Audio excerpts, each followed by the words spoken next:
қайырлы күн достар. Бүгін сіздерге бұл видеода картоп пюресін қалай ерекше дәмді қылып дайындауға болады.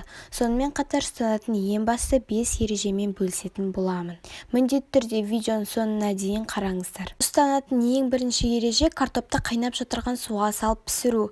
Егер де сіздер салқын суға пісірсеңіздер, онда картоп өзінің дәмін суға береді. Ал егер қайнап жатырған ыстық суға салсаңыздар, картоп өзінің тәтті дәмін бойына сақтап қалады. Жұмсарғанша толыққандай қайнатамыз орташа отта. Картоптың жұмсақ болуын шанышқымен білсеңіздер болады. Судан соң судың барлығын төкпейміз. Түбінде 1 сантиметрде қалатындай суды қалғанын төгіп тастаймыз.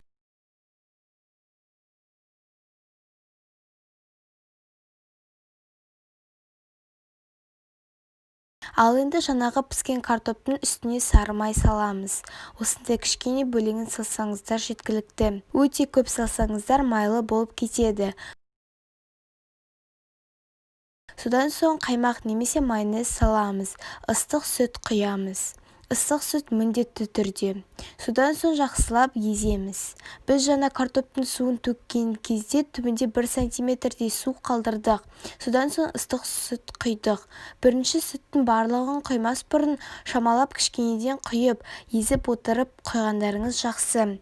Мен өзім 8 дана картопқа қанша мөлшерде сүт құю керек екенін білем. Сол себепті ойланбастан құямын. Бірақ егер сіздер бірінші рет дайындап жатырған болсаңыздар, сүт құйып, жаңағы астына су құйып дайындап жатсаңыздар, онда шамалап құйып езіп, солай дайындағандарыңыз дұрыс болады. Төртінші ереже картопты езіп болғаннан кейін ғана, пюре дайын болғаннан кейін біз картопты дәміне қарай тұздаймыз, жақсылап араластырамыз. Басында тұздауға болмайды. Және де ең соңғы ереже, бірақ бұл әрине міндетті емес. Бірақ егер осылай видеода көрсетілгендей картопты миксермен араластыратын болсаңыздар, пюрені сіздің картоптарыңыз сондай үлпілдеп, орысша айтқанда воздушный болып шығады.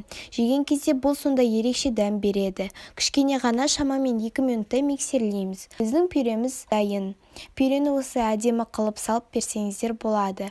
Мен бұндай тағамға қатысты ақпараттарды, лайфхактарды, ережелерді өзімнің инстаграмда стористе бөлісетін боламын. Егер де сіздер әлі жазылмаған болсаңыздар, онда тіркеліп кетіңіздер.